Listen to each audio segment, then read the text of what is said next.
Bonjour, je me présente, je m'appelle Gaëlle, je suis infirmière en équipe mobile de soins palliatifs depuis maintenant 2 ans.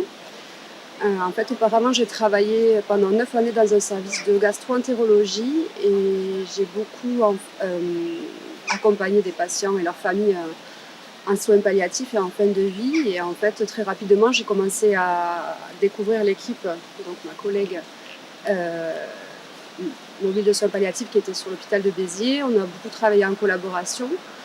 Et je me suis rendu compte que cette équipe, en fait, elle était un véritable soutien, d'abord pour moi et également pour le patient, pour sa famille. Donc après, voilà, mon projet, ça a été de rejoindre cette équipe.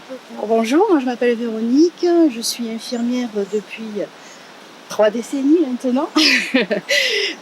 Donc je suis infirmière hospitalière. Tout au long de ma carrière, j'ai commencé par les services de technique, urgence, réa, chirurgie.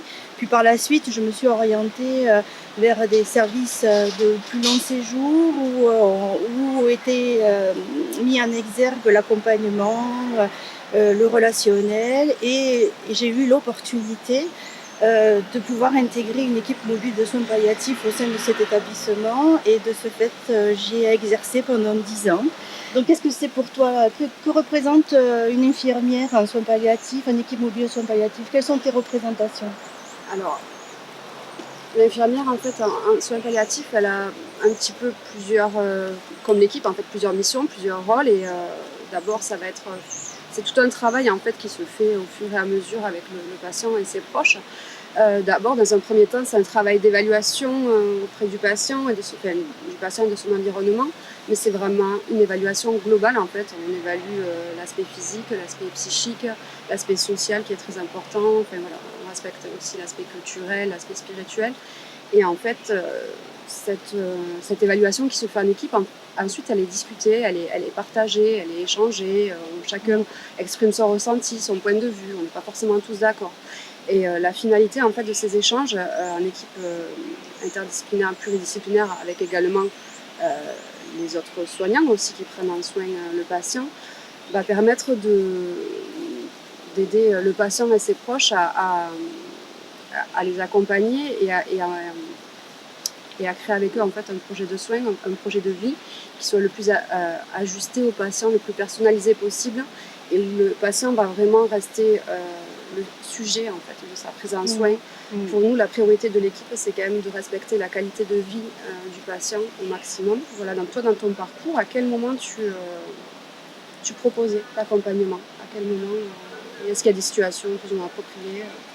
Alors déjà, les bénévoles, effectivement, l'accompagnement qu'ils proposent aux patients et à leurs proches, c'est vraiment un accompagnement que nous, soignants, nous ne pouvons pas mener.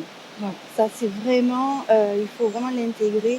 C'est un atout dans la prise en soin que l'on propose. C'est quelque chose en plus. Et même si nous, individuellement, on ne pourra jamais se dégager de notre posture de soignant. Donc en fait, les bénévoles, c'est vraiment apporter, amener aux patients et à ses proches un citoyen d'accompagnement, une personne qui n'a pas de blouse blanche et qui va être là vraiment dans l'accompagnement. Dans le respect de ce titre, il faut présenter aux patients et à leurs proches le fait que ça ne va pas être une intrusion dans l'intimité, bien au contraire, parce que ce sont des personnes qui vont être là sans déranger, sur rendez-vous, vraiment dans le respect du rythme, la temporalité du patient et de ses proches. Donc en fait, c'est pour nous soignants, c'est une plus-value à la proposition d'accompagnement qu'on peut leur proposer. Et est-ce que ça vous est arrivé, enfin, avec l'équipe, de proposer cet accompagnement et que vraiment il y a un refus en face? Enfin, Alors oui, bien sûr, on est toujours dans le respect des droits du patient. Le droit du patient, c'est de pouvoir refuser. Lorsque nous sommes devant une opposition, non, j'ai pas envie, non, c'est pas possible, non, je ne veux pas. Ben, voilà, c'est tout. Ok, on vous en a fait la proposition, ne vous sentez pas, enfin, on va pas vous en tenir compte. C'est vraiment une proposition, vous disposez, vous faites comme vous le souhaitez. tu sais que ce qui est mis en place aussi, des fois, c'est de venir les présenter, Oui, qu'il y ait ce lien en fait de continuité oui, qui se fait oui, entre nous, les oui, bénévoles et voilà. le patient. Oui, voilà. Nous, en fait, en tant que soignant, on fait les propositions, on amène les bénévoles, l'accompagnement des bénévoles, et le fait de les accompagner, de les présenter, ça nous permet physiquement de montrer aux patients, ben voilà, on met en avant ces personnes-là qui vont être dans l'accompagnement, et nous, voyez, les blouses blanches, nous nous retirons et nous vous laissons à toute intimité créer vos liens de confiance. Ce n'est pas notre histoire, c'est la vôtre, celle que vous allez créer, vous, en tant qu'individu, en tant que citoyen, en tant qu'humain, malade ou pas malade, mais en tant que personne, voilà. Et est-ce qu'après, toi, tu as eu des retours de patients ou de familles de ce que ça leur a apporté finalement cet accompagnement avec les bénévoles? Oui, alors oui, on a eu que des retours de belles histoires, de belles rencontres.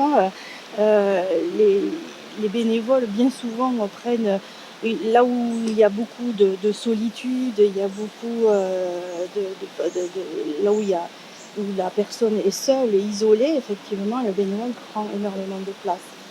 Et par rapport aux familles, comment les bénévoles accompagnent également les familles?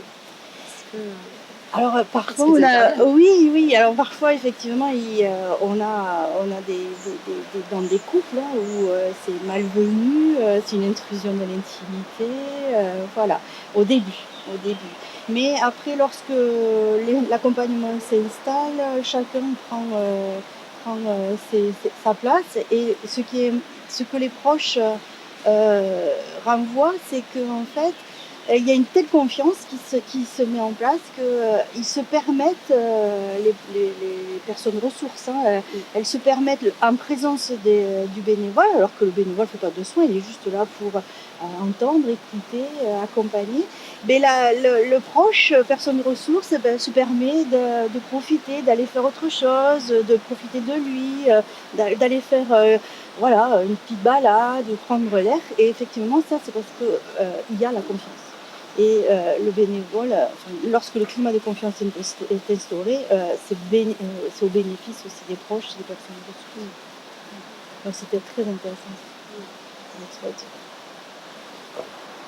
Et dans ton expérience, toi d'infirmière, en fait, comment ça se construit cette collaboration justement avec les bénévoles? Qu'est-ce qu'ils apportent à l'équipe mobile en fait? Alors voilà, là au moment où les bénévoles sont en place, nous les soignants nous y sommes plus, souvent ça se passe à la maison, voilà, nous y sommes pas. Moi je suis infirmière, on est à l'hôpital ne se déplace pas au domicile. Donc ce sont les bénévoles qui nous donnent des nouvelles et qui nous disent voilà, on garde contact, voilà, où c'est que vous en êtes, voilà, comment ça se passe. Et donc eux nous disent voilà, il va bien, il va pas bien.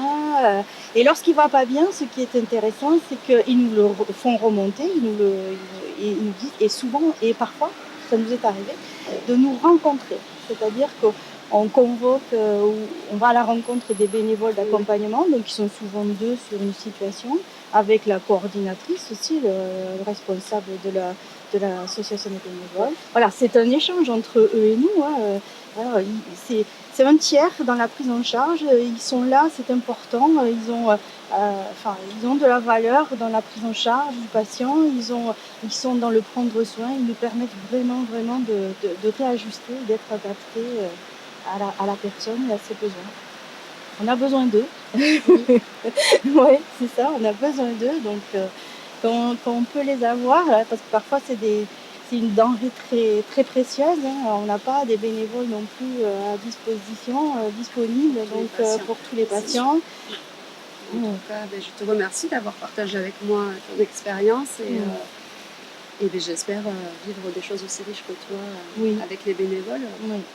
J'ai commencé déjà à mettre en place quelques accompagnements, mais j'espère avoir vraiment de l'expérience et pouvoir partager avec eux. Ils sont vraiment, c'est un atout professionnellement et personnellement en tant que soignant, en tant qu'infirmière, parce qu'ils nous redonnent du sens. Parfois, lorsque effectivement l'activité, la suractivité fait qu'on perd un peu le sens du soin, de ce que l'on est en train de faire, eux, ils nous remettent humanité dans le soin, dans le prendre soin, et nous, ça me permet de dire, ah ben voilà, non, c'est attention, là, je suis trop dans le soin, je suis trop dans la technique, là, il faut que je me réajuste par rapport à ce patient. Alors c'est vraiment des situations singulières. Lorsqu'on est en lien avec le bénévole, c'est vraiment pour une situation singulière. Et ça, c'est intéressant, parce que dans notre activité d'infirmière en soins palliatifs, en fait, on n'est que dans la relation humaine et singulière. Et c'est là où est la richesse. C'est-à-dire qu'on exploite vraiment tous les domaines, comme tu l'as dit au début, psychosociaux, environnementaux, spirituels de la personne.